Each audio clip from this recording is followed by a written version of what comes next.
more is the other matter about Ringtone and that and the young girl damsel who was called angel and all that. At the same time, when you see artists who used to be in line with the same, and we saw people like Cutie coming out very strongly and contaminate and say you are using this to do a new song, perhaps? Want to get popular and also to get money. Okay. You are trying to get money from every side of all this and stuff. But again, Ringtone, another thing about the young girl, and it's in Pulse, I think we'll get there. But just to talk about it, this young girl comes out and says, I have been dating Ringtone for quite some time. I know it was 2 weeks, my friend. These things are I know dating for 2 weeks. In 2 weeks, they made it to his current house. She knows the place. She says, I'll take you there. And then she says, I met him on Facebook. She admits, really, I met him on Facebook. I looked for him. And Ringtone comes to Pulse and says, yes, actually, we met on Facebook. I've met her once. He says he met her once. And then the story goes out, and then she releases the audios on the discussions of him telling her, you need to shut up, or I'll call fire from heaven. So he was threatening?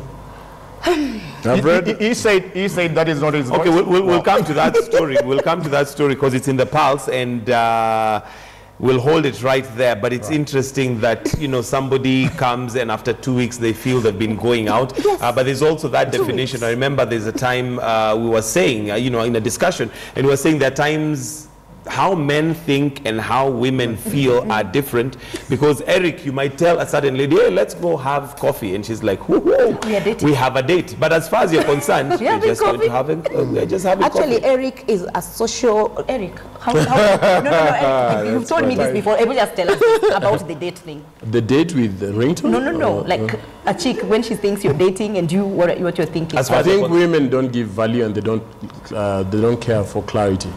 I think after 89 coffees, before it gets there, you might want to ask, so what's going on? Okay, and if a guy is dodgy and says, oh, you know, I'm getting to know you and blah, blah, blah, then don't let getting to know you get to knowing you like that. And then you start turning around and saying, but you know, it's painful, you've used me. So... I think people should talk. So if a lady is watching and you've done 3 months of cakes and coffees, you want clarity. Get clarity. Yeah, just ask, so what's your story? Because I'm really tired of coming to Tao and Java. Like, what's going on? And I think a man who really likes you is never afraid to say, you know, I really think we should, you know, move it a step further. So if he's not saying it, just read between the lines. Ask the 1,000 questions. I put a post on Facebook the other day and said, women today in Nairobi do not care where you get, say, your money, or how you, is it that you play PS the whole day and you have a Range Rover worth 18 million and you don't do anything, and, you know, they don't care. They don't ask questions. What's your name? How old are you? Why are your eyes red? What do you do with yourself? Where do you work? Who do you work with? What do you do? You keep going to Dubai. What do you do there? How is it your windows are painted black? How come you don't talk to your mother? Who is your auntie? Who are your brothers? Ask the questions. Ask the questions. Let's move on to something else. Now, you do know that we are regional at KTN News, and within the region, Diamond was the winner of MTV Emma African Act.